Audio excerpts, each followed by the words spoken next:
For those interested in gaming with the Redmi Note 11, this is your video. As you can see, the phone is completely clean with no apps in the background. So let's begin testing the first game, Subway Surfers. After 11 seconds, the game is ready, which is on the average side of things, not especially fast, not especially slow. As you can see, I'm trying to push it to its limits, moving the character as fast as I can in a very hectic manner, and still, the game feels very smooth. This means that a normal person playing the game normally is going to have a fantastic experience with some leftover performance for the future. And by the way, you can expect the same performance in other casual games like Jetpack Joyride, Temple Run, Angry Birds, any casual game really. If those are the types of games you play, you'll be very happy with this phone. But it's time to step it up a bit, adding a multiplayer online feature. And for that, I'm going to load up Clash of Clans. As you can see, it took 9 seconds to load up, a little bit less than Subway Surfers. Zooming in and out, you can see there's no stutters, no delay, no lag, everything moves perfectly smooth.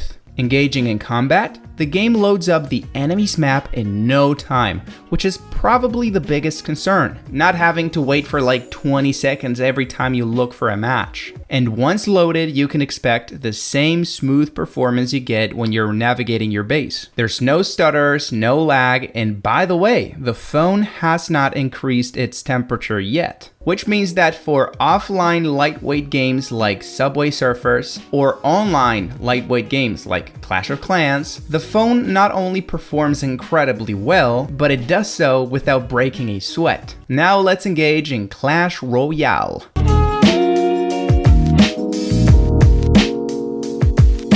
I guess because it doesn't have to load as big of a map, it takes even less time than Clash of Clans at only 8 seconds. And spoiler alert, it's probably going to be the fastest loading game. I don't think there's much to say here. Performance is as good as expected. There's absolutely no issues with the game when battling against other players or navigating the menus. Although something I found very interesting is that it takes as much time to leave a match than it takes to load up a match. Okay, now it's time for one of the big boys. Let's load up Asphalt 9. This one's probably going to take a little bit longer to load up.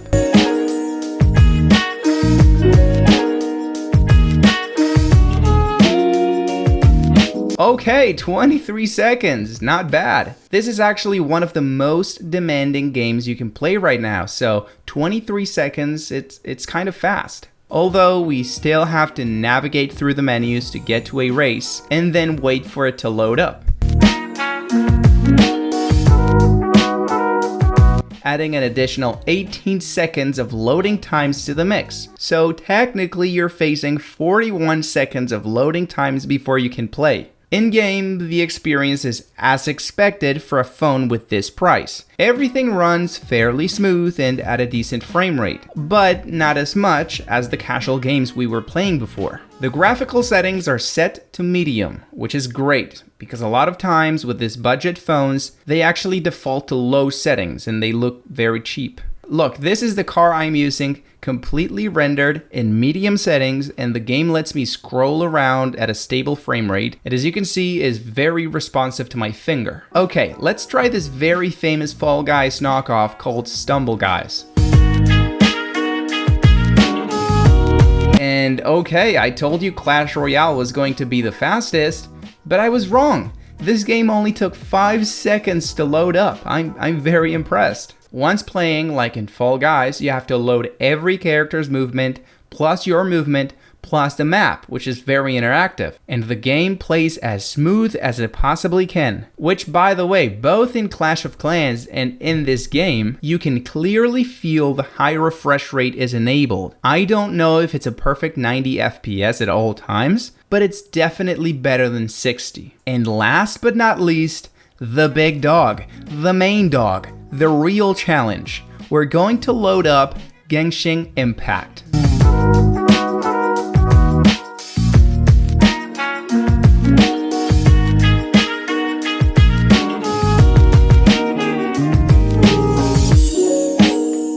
After 1 minute and 17 seconds, the game has the entire map loaded up and ready to use. I have to say in the phone's defense that this is not bad. Comparing it to other phones, it's actually pretty average. The reason it took so long is because it has to load up an entire open world game. That is obviously going to take more time than if you just want to load up the small grass field in Clash of Clans. As you can see, the game is running at a perfect frame rate in medium settings, although there are from time to time some dropped frames. This is because I have the low-end version of the phone that comes with only 4 gigs of RAM. There's also another version of the phone that comes with 6 gigabytes of RAM. And from what I've heard, that version of the phone gets rid of these micro stutters and drop frames. So remember, if you want to play demanding games like Genshin Impact, get the 6 gigabyte version instead of the 4 gigabyte version. I'm also surprised that during combat,